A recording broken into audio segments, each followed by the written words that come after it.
pagbabago, lika rito at sumama. Ibabangon ng mundo sa paglubog at pagtatanya. Huwag maging mapangahas para sa sarili buhay. Sa iyong ginagawa, milyong buhay ang nadadama. Gusto ko ng pagbabago, lika rito at sumama. Ibabangon ng mundo sa paglubog at pagtatanya. Huwag maging mapangahas para sa sarili buhay. Sa iyong ginagawa, milyong buhay ang nadadama. Ang ating bayan, kailan na ba ito makakabangon? Ni hindi makaangat sa pagkalubog, hindi makaahon. Kadalasang may mali at di tama ginagawa. Ang dahilan ng pagkawasak, tayo din na may gawa. Walang dapat ibang sisihin kung ba't tayo miserable. Kaya ko nasulat to pagkat nagbabaka sakali lang na maitama ang lahat ng pagkakamali ng kababayan, kabataan. Gustuhin man ay hindi pa rin makakabangon pagkat napakarami ng sala. Magbigay man ng hudyat, pati na rin ng panukala, ay hindi pa rin makikinig dahil ang pag-iisip ay balot na ng dilim, pati hangin na umiihip. Sa bansa lumalabag sa kinikilala na batas, tanging mayayaman lang ba ang laging merong lakas sa ating bayan na di na kumalas sa pagkahirap? Di tamang ginagawa, patuloy na nilalagana. Kung magagawa ng utak ko kung ganto kadahas na ang krimen at tunay di pinapanigan ng batas. Nasaan na ang lakas ng tinatawag niyong batas? Ang kapaligiran ay tilay na balutan ng dahas. Isang marahas na botohan nang magganap ang kampanya. Ang talo ay nanalo na, ang panalo ay natalo pa. Sa mali mong naggawa, parang bansa iyong winasa. Konting yaman ikay na silaw, maling landas iyong tinahas. Sa tuloy ang pagkawarak ng utak, ikay nilamon ng sistema na naghahatid sa inyo ng pagkaahon. Sa kaoting ginhawa, maraming tao ang naguto. Sa landas na kay pait, maraming bata ang nalulo. Sa bisyo at maling direksyon ng nilalakbay, ang maling landas na sa balikat mo umaakbay. Kumapit ka sa aking kamay upang iyon ang matakasan ng mali mo na landas na ngayon nararanasan. Gusto ko ng pagbabago, lika rito at sumama. Ibabangon ng mundo sa paglubog at pagtatanya. Huwag maging mapangahas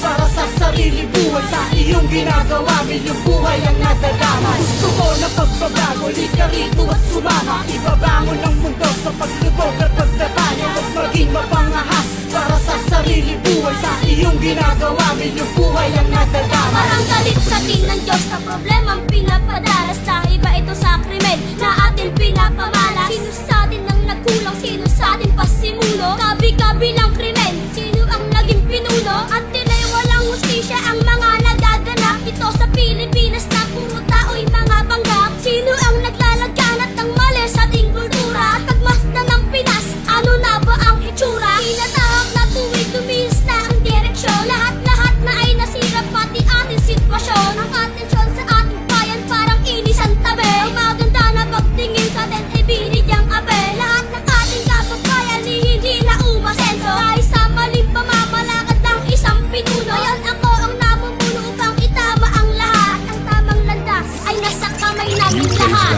Sana magkomento kung ganito ang kalagayan ng Pinas na iningatan at ngayon ay kaguluhan dahil sa maling paratang na kami daw ay mali. Bakit ganon? Kung sino tama, yun pa rin ang siyang mali. Sana naman tigilan nyo na ang paggamit ng dahas, pati na rin ang paglaganap na ng droga sa Pinas. Ano pa bang magagawa? Sobrang madami na kayo.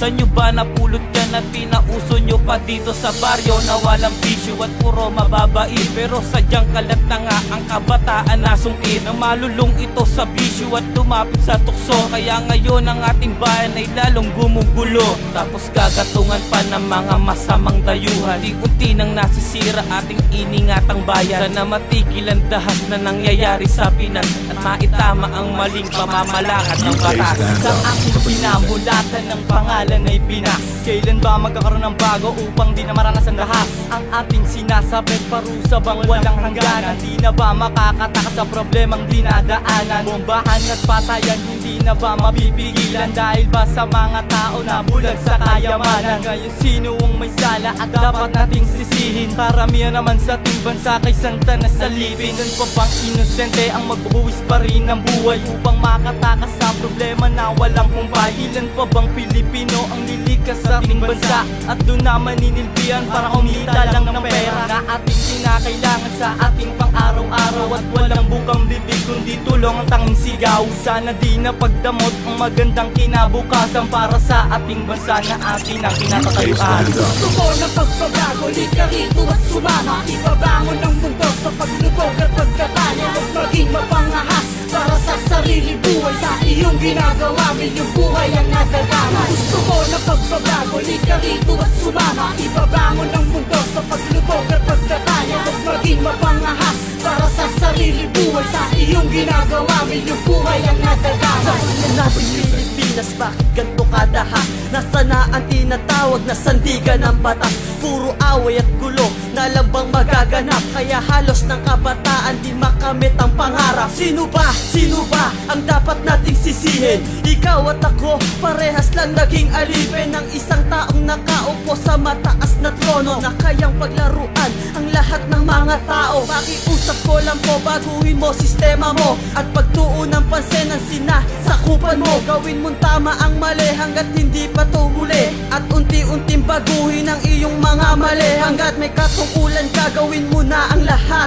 at ibuhos ang pansin hanggang ito'y maging sapat. Pagkat akong magpapatunay na mahirap ang Pinas dahil sa walang kwentang pamamalakad ng batas. Sinalikiran ng dilim ang bansa ko na matingkad. Ilang pa bang mga baliw ang gagamit sa pag-unlad para sa kanilang pamilya? Paano ang mga kapo? Sa'yo lang ang nakikinabang, kaya galit ay lubos. Maging ang kagubatan, maging ang kalikasan, maging ang mga ilog, maging mga tahanan ngayon ay nauubos at mga nalalanta, mga may kapangyarihan sila pang sumalanta. Ama, kayo na pong bahala sa mga ganit na tao. Sana di kayo'y magsawa sa mga mapang-abuso. Ako ay Pilipino, ang nais na'y magkaisa. Tayo'y magkapit kamay at tumapit kay Ama. Siya lang ang kayang tumubos sa ating mga kasalanan. Kaya niya rin ibigay lahat ng inyong mga kailangan. Nasa iyo ang pagbabago, yan ang iyong at tandaan. Landas tama tahakin para di mo ito pagsisihan. Gusto ko ng pagbabago, lika rito at sumama. Ibabangon ng mundo sa paglubog at pagtatanya. Huwag maging mapangahas